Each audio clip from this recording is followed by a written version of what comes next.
Assalamualaikum warahmatullahi wabarakatuh.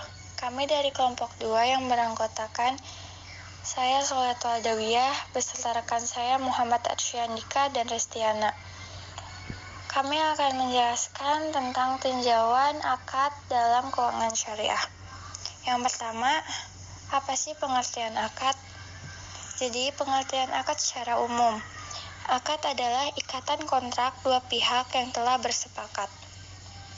Hal ini berarti di dalam akad masing-masing pihak terikat untuk melaksanakan kewajiban mereka masing-masing yang telah disepakati terlebih dahulu. Pengertian akad secara khusus yang diterima oleh banyak pakar fikih yaitu pertalian ijab yang disampaikan salah satu pihak yang mengadakan kontrak dengan qabul yang disampaikan pihak lain dengan cara yang menimbulkan pengaruh pada objek kontrak. Sedangkan akad dalam bank syariah adalah akad yang dilakukan memiliki konsekuensi duniawi dan ukhrawi karena akad yang dilakukan berdasarkan hukum Islam. Seringkali nasabah berani melanggar kesepakatan atau perjanjian yang telah dilakukan bila hukum itu hanya berdasarkan hukum positif belaka. Tapi tidak demikian bila perjanjian tersebut memiliki pertanggungjawaban hingga yaumil qiyamah nanti. Selanjutnya ialah ketentuan akad, yaitu adalah ada rukunnya, yang dimana rukunnya ialah harusnya adanya penjual, serta harusnya ada pembeli, dan harusnya adanya barang, dan serta harusnya adanya harga, dan tidak lupa dengan akad atau ijab dan qabul. Adapun syaratnya yaitu ada 4. Yang pertama ialah barang dan jasa harus halal sehingga transaksi atas barang dan jasa yang haram menjadi batal demi hukum syariah. Yang kedua ialah harga barang dan jasa harus jelas. Dan yang ketiga ialah tempat penyerahan atau delivery harus jelas karena akan berdampak pada biaya transportasi. Dan yang terakhir ialah barang yang ditransaksikan harus sepenuhnya dalam kepemilikan. Tidak boleh menjual sesuatu yang belum dimiliki atau dikuasai seperti yang terjadi pada transaksi short sale dalam pasar modal. Baik, setelah kita mendengarkan penjelasan mengenai pengertian dan ketentuan akad, selanjutnya kita akan membahas macam-macam akad dari segi ada atau tidak adanya kompensasi. Secara general, kita tarik pada akarnya bahwa akad terbagi menjadi 2, yaitu akad tabaru dan akad tijarah. Akad tabaru adalah akad yang berbasis tolong-menolong, di mana di dalamnya kita tidak boleh sama sekali mengambil sebuah keuntungan. Dalam pengertian di sini, akad tabaru adalah segala macam perjanjian yang menyangkut non-profit transaction atau transaksi nirlaba. Nah, jelas tidak boleh sedikit pun mengambil laba dari akad tabaru ini.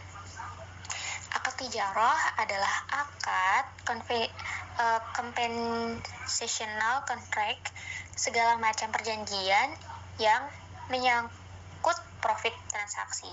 Jadi sudah jelas ya, karena dari akad tijarah ini tujuannya adalah mencari keuntungan sehingga bersifat komersial.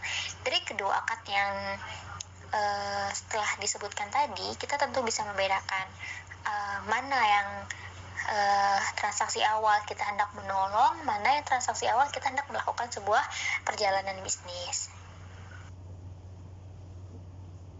Selanjutnya, perlu kita kupas tuntas apa-apa saja jenis akad yang terdapat di dalam akad tabaru dan tijarah. Pertama-tama, akad-akad yang terdapat di dalam akad tabaru terbagi menjadi 3 ring. Ring pertama yaitu ring peminjaman uang, ring yang kedua yaitu peminjaman jasa, dan ring yang ketiga yaitu memberikan sesuatu. Di ring pertama kita dapati ada qard, rahan, dan hawalah.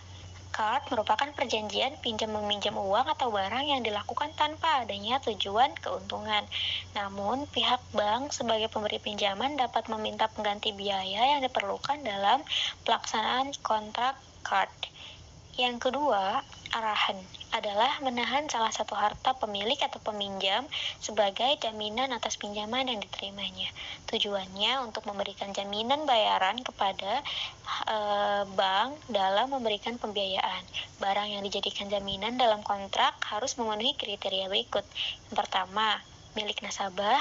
Yang kedua, memiliki ukuran, sifat, dan nilai yang jelas sesuai dengan real pasar dan dapat dikuasai oleh bank namun tidak boleh dimanfaatkan oleh bank. Nah, yang ketiga adalah hawalah. Hawalah adalah pengalihan utang dari orang yang berutang kepada orang lain yang wajib menanggungnya. Dalam istilah para ulama, hal ini merupakan pemindahan beban utang dari muhil, orang yang berutang, menjadi tanggung jawab muhal alaih atau orang yang berkewajiban membayar utang. Selanjutnya di ring kedua ada wadiah, wakalah, dan kafalah. Wadiah adalah titipan nasabah yang harus dijaga dan dikembalikan setiap saat apabila nasabah yang bersangkutan menghendaki menitipkannya. Bank bertanggung jawab atas pengembalian titipan tersebut. Prinsip wadiah adalah di mana pihak pertama menitipkan dana atau benda kepada pihak kedua selaku penerima titipan dengan konsekuensi titipan tersebut sewaktu-waktu dapat diambil kembali, di mana penitip dapat dikenakan biaya penitipan. Yang ketiga ada wakalah. Yang kedua ada wakalah, yaitu pihak pertama memberikan kuasa kepada pihak kedua sebagai wakil untuk urusan tertentu dan pihak kedua mendapatkan imbalan berupa fee atau komisi.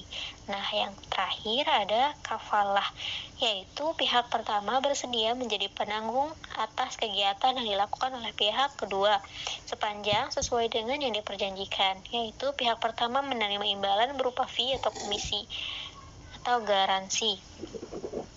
Yang ketiga adalah transaksi memberikan sesuatu, yaitu transaksi pemberian sesuatu di mana pihak yang memberikan tidak berharap mengharapkan sesuatu tersebut dikembalikan kepadanya.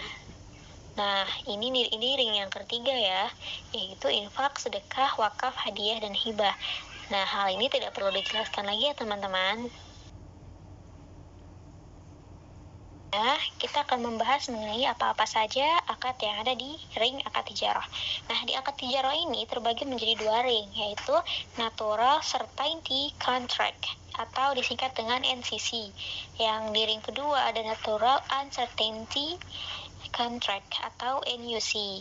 Di ring pertama terdapat murabahah, salam, istisna, ijarah, dan ijarah muntahiyah bitamlik. Nah, di ring kedua ada musyarakah dan mudharabah. Nah, dari jenis-jenis akad yang tertera di dalam dua ring ini kita dapat mengetahui ya bahwasanya di ring pertama ini merupakan segala jenis akad atau transaksi bisnis yang cara pembayarannya meliputi nominal yang akan dibayar dalam jangka waktu pembayaran yang sudah ditentukan secara pasti di awal perjanjian. Nah, seperti murabahah, salam, istisna, ya sudah kita ketahui bahwa berapa harga dari barang yang akan kita beli ini, karena di ring pertama ini adalah sifatnya jual beli, di mana kita biasa melakukan transaksi membeli atau menjual barang dengan akad murabahah, salam, istisna, ijarah atau ijarah mumtahiyah bitamlik.